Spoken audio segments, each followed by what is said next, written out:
नमस्कार साथियों, स्वागत है आप सभी का सर्वज्ञ एग्जाम चैनल पर। और ये क्लास उत्तर प्रदेश पुलिस परीक्षा री एग्जाम के लिए इम्पोर्टेंट क्लास रहने वाली है। आप सब जानते हैं कि सामान्य ज्ञान एक कठिन विषय है और उसको कम करने के लिए हम आपके लिए इम्पोर्टेंट से इम्पोर्टेंट प्रश्न लेके आ चुके हैं। 100 से भी अधिक प्रश्न है। कोई ना कोई प्रश्न अवश्य आपकी परीक्षा में आया, गारंटी से है। पहला प्रश्न आप सभी के सामने है, निम्न में से कौन सा युग्म सुमेलित नहीं है? देखिए, पीसीकल्चर मत्स्य पालन कहते हैं, सेरिकल्चर रेशम पालन, एरोपोनिक केंचुआ पालन, ओलेरिकल्चर सब्जी उगाना। तो याद रखना है जो सी आंसर है एरोपोनिक वो गलत है, क्योंकि जो केंचुआ पालन होता है उसको वर्मी कल्चर कहते हैं, ना कि एरोपोनिक। ठीक है, तो ऑप्शन सी हमारा गलत है। आगे बढ़ते हैं अगले प्रश्न की ओर। देखिए, सोने का रेशा कहा जाता है किसको? जूट को, कपास, पीतल, रेशम। तो याद रखना है सोने का रेशा जो है वो कहते हैं जूट को। ऑप्शन ए एकदम सही है, सोने का रेशा जूट। आगे बढ़ते हैं अगले प्रश्न की ओर। उत्तर भारत के मैदानी भागों में शीत ऋतु में किस कारण से वर्षा होती है? ऑप्शन ए लौटते मानसून से, ऑप्शन बी दक्षिण पश्चिम मानसून से, ऑप्शन सी पश्चिम विक्षोभों से, और ऑप्शन डी उपरोक्त में से कोई नहीं। तो याद रखना है जो पश्चिम विक्षोभ होते हैं वहां से उत्तर भाग के मैदानी भाग में सर्दी काल में बारिश होती है। आगे बढ़ते हैं अगले प्रश्न की ओर। निम्नलिखित में से कौन सी संस्था शेयर बाजारों पर नियंत्रण करती है? Reserve bank of India, SEBI, UTI, वित्त मंत्रालय। तो याद रखना है जो सेबी है, security exchange board of India, ये भारत की जितने शेयर बाजार होते हैं उन पर कंट्रोल करती है। ठीक है, हर प्रश्न महत्वपूर्ण लेके आ चुका हूं। अभी आने वाले आगे प्रश्न जो है इंपोर्टेंट प्रश्न रहने वाले हैं। सरकार द्वारा पुरानी मुद्रा को समाप्त करके नई मुद्रा चलाना क्या कहलाता है? अवमूल्यन, विमुद्रीकरण, मुद्रा संकुचन, मुद्रास्फीति। तो याद रखना है विमुद्रीकरण कहते हैं। जैसे कि मान लीजिए अभी मोदी जी ने 2016 में जो नोटबंदी की थी और दोबारा नए नोट जारी किए, तो वो क्या कहलाएंगे? वो कहलाएंगे विमुद्रीकरण। आगे बढ़ते हैं। उत्तर प्रदेश के पहले मुख्य न्यायाधीश कौन थे? पहले जज कौन थे? तो याद रखना है तो उत्तर प्रदेश के जो पहले जज हैं, न्यायाधीश हैं, ऑप्शन ए चंद्रभान, न्यायमूर्ति कमलाकांत वर्मा, चंद्रचूड़ सिंह, गृह वर्णन। आपसे एक विनती है, इस क्लास को करने से पहले अगर आप पर किसी भी प्रश्न का उत्तर आता है तो कृपया उसका आंसर कमेंट में जरूर दीजिए, जिससे कि आपकी प्रैक्टिस बेहतर होगी और परीक्षा में आप एक भी प्रश्न भूलोगे नहीं। ठीक है, तो इसका सही आंसर है न्यायमूर्ति कमलाकांत वर्मा जी उत्तर प्रदेश के पहले मुख्य न्यायाधीश थे। आगे बढ़ते हैं। Statue of unity Sardar Vallabh भाई पटेल की सबसे बड़ी मूर्ति के वास्तुकार कौन है? स्टैच्यू ऑफ यूनिटी उसे कहते हैं जो सरदार वल्लभ भाई पटेल जी हैं, उनकी एक बड़ी प्रतिमा है जो कि गुजरात में है। और उनको बनाने वाला कौन था? राम सुधार, रामकृष्ण, पंडित राम चंद्रशेखर। तो याद रखना है इंपोर्टेंट प्रश्न है, राम सुधार जो है इसका सही आंसर है। आगे बढ़ते हैं। पद्म विभूषण 2024 कितने लोगों को प्रदान किया गया? लिख के रख लीजिए, इस प्रश्न 100% छपेगा। भारत का दूसरे नंबर का जो सम्मान है पद्म विभूषण, वो 5 लोगों को मिला है 2024 में। देखिए, बिंदुफर पाठक, वैजंती माला, कॉनिडेल चिरंजीवी, वैकैया नायडू, पद्मा सुब्रमण्यम, 5 लोगों को मिला है। याद रखना है इन 5 लोगों के नाम। ठीक है, दूसरा सम्मान होता है भारत का सबसे बड़ा। पेरिस ओलंपिक में कितने चक्र होते हैं? पेरिस ओलंपिक से हर शिफ्ट में प्रश्न आएंगे ही आएंगे। 4 साल बाद इसका आयोजन होता है अलग अलग कंट्रीज में। ठीक है, तो कितने चक्र होते हैं? 5 छल्ले होते हैं। पहला नीला चक्र होता है जो कि यूरोप महाद्वीप को दर्शाता है, हरा चक्र ऑस्ट्रेलिया महाद्वीप को, पीला चक्र एशिया महाद्वीप को दर्शाता है, और लाल चक्र उत्तरी और दक्षिण दो ऊपर नीचे महाद्वीप है उन दोनों को एक साथ दर्शाता है लाल चक्र। काला चक्र अफ्रीका महाद्वीप को। हर प्रश्न आपके लिए बेहतरीन लेके आया हूं, चिंता मत कीजिए, एग्जाम कहीं जाएगा नहीं, बस मेहनत कीजिए। आगे बढ़ते हैं। हाल ही में 33वां एक सर्कल आ गया। हाल ही में 33वें ग्रीष्मकालीन ओलंपिक कहां आयोजित हुए हैं? जो ग्रीष्मकालीन ओलंपिक है वो 33 नंबर के हैं, 33वें नंबर के। वो कहां पर हुए हैं? अमेरिका में, रूस, चीन, पेरिस, फ्रांस। तो याद रखना है जो अभी हुए हैं वो हुए हैं पेरिस, फ्रांस में। अगर आपसे 34वें पूछे 34वें कहां होंगे, वो अमेरिका लॉस एंजलिस में होंगे, ये भी याद रखना है। आगे बढ़ते हैं। हाल ही में ओलंपिक में किस देश ने सर्वाधिक पदक जीते हैं? ये भी पूछ सकता है आपसे। ऑप्शन ए अमेरिका, रूस, चीन और भारत। भारत ने इस साल ज्यादा मतलब पदक तो नहीं जीते हैं, लेकिन अमेरिका इसमें पहले नंबर पे। अमेरिका इसमें पहले नंबर पर। फर्स्ट वाला आपसे पूछ सकता है, अमेरिका ने 126 कितने 126 पदक जीते हैं, इसमें से 40 गोल्ड वाले हैं और 42 सिल्वर के हैं, और बाकी के जो 44 हैं वो ब्रॉन्ज मेडल है, याद रखना है, ठीक है। और भारत ने 5 पदक जीते हैं, गोल्ड एक भी नहीं जीता है, 5 जीते हैं सिल्वर के और एक ब्रॉन्ज, ठीक है। आगे बढ़ते हैं अगले प्रश्न की ओर। याद रखना है, इंपोर्टेंट प्रश्न लेके आया हूं, पूरा पेपर जो अभी पिछले पेपर हुए उनका एनालिसिस किया है और उसके आधार पर पेपर बनाया है, ठीक है। उत्तर प्रदेश में महिला शक्ति सहायता नंबर कौन सा है महिलाओं के लिए? 1090, 98, 1930, 1076। प्रश्न महत्वपूर्ण है, इसका आंसर आप कमेंट में जरूर दीजिएगा। आगे बढ़ते हैं अगले प्रश्न की ओर। उत्तर प्रदेश पुलिस का सर्वोच्च पद कौन सा होता है?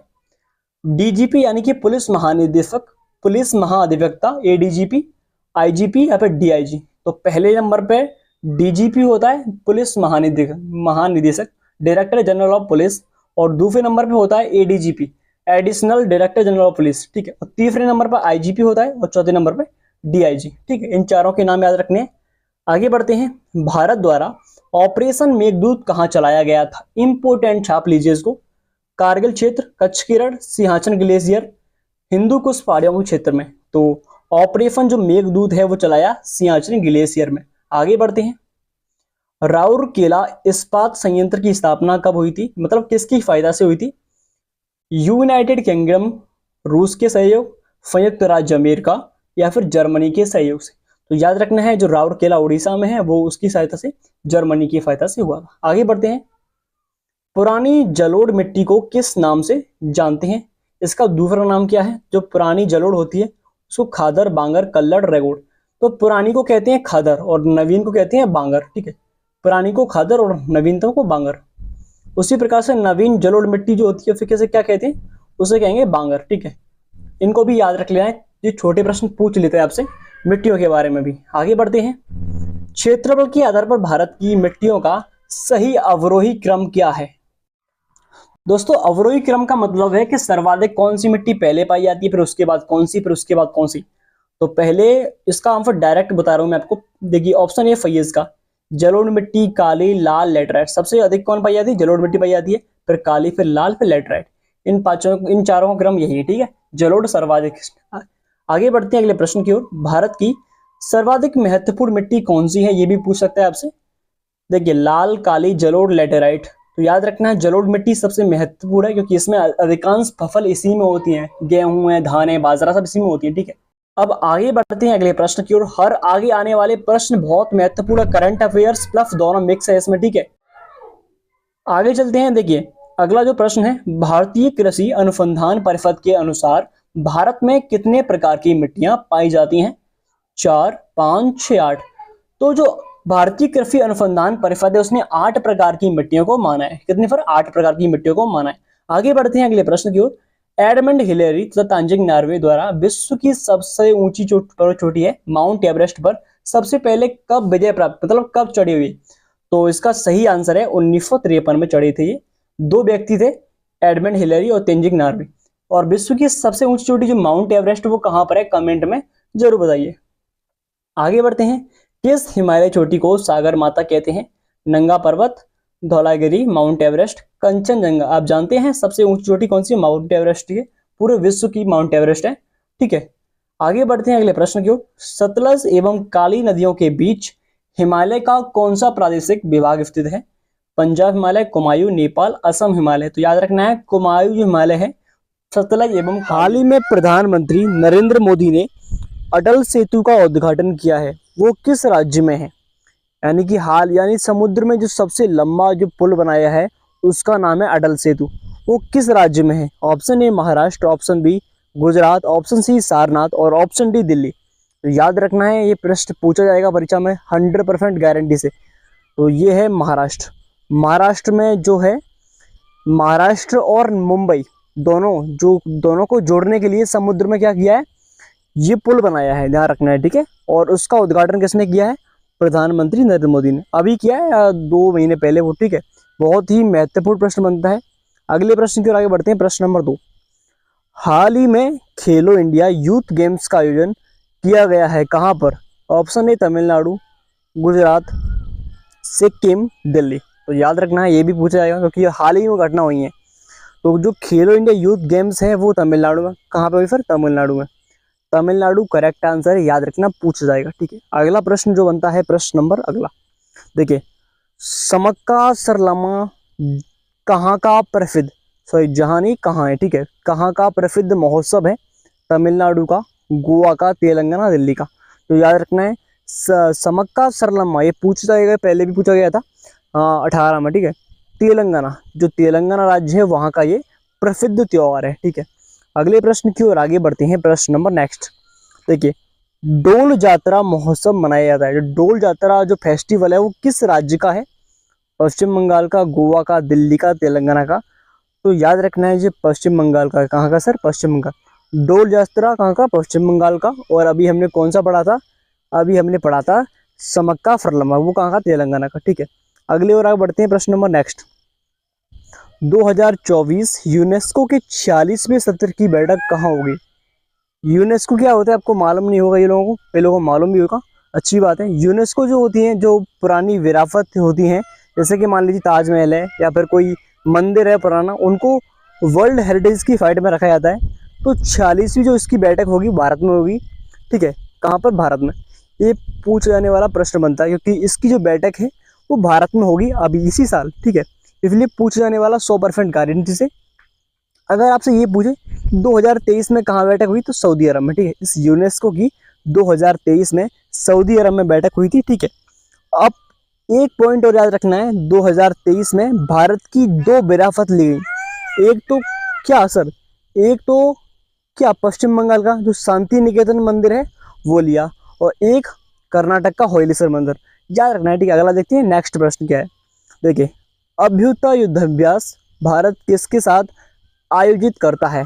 कौन सा अभ्युत्था? बहुत ही इंपॉर्टेंट प्रश्न बनता है।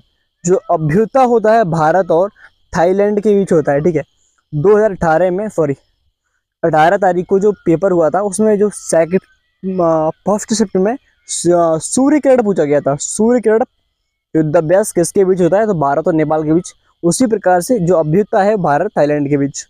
अगला प्रश्न है, एक जिला एक उत्पाद ने किस केंद्रीय मंत्रालय के साथ सहयोग शुरू किया है?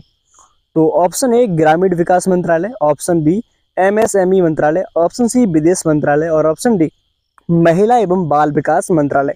तो याद रखना है, ग्रामीण विकास मंत्रालय के साथ एक जिला एक उत्पाद, वन डिस्ट्रिक्ट वन प्रोडक्ट, ये जो योजना है वो कहाँ की है? उत्तर प्रदेश की है। इससे एक प्रश्न पूछा जाने वाला है, इसको याद रखना है। ठीक है, इंपोर्टेंट क्लास बनती है, ध्यान रखना है। अगला प्रश्न बनता है, किस केंद्रीय मंत्रालय ने ई केयर पोर्टल लॉन्च किया है? जो ई केयर पोर्टल है वो किसने लॉन्च किया है? देखिए, इसको ट्रिक से याद करते हैं। केयर मतलब कहते हैं देखभाल, और देखभाल कौन करता है?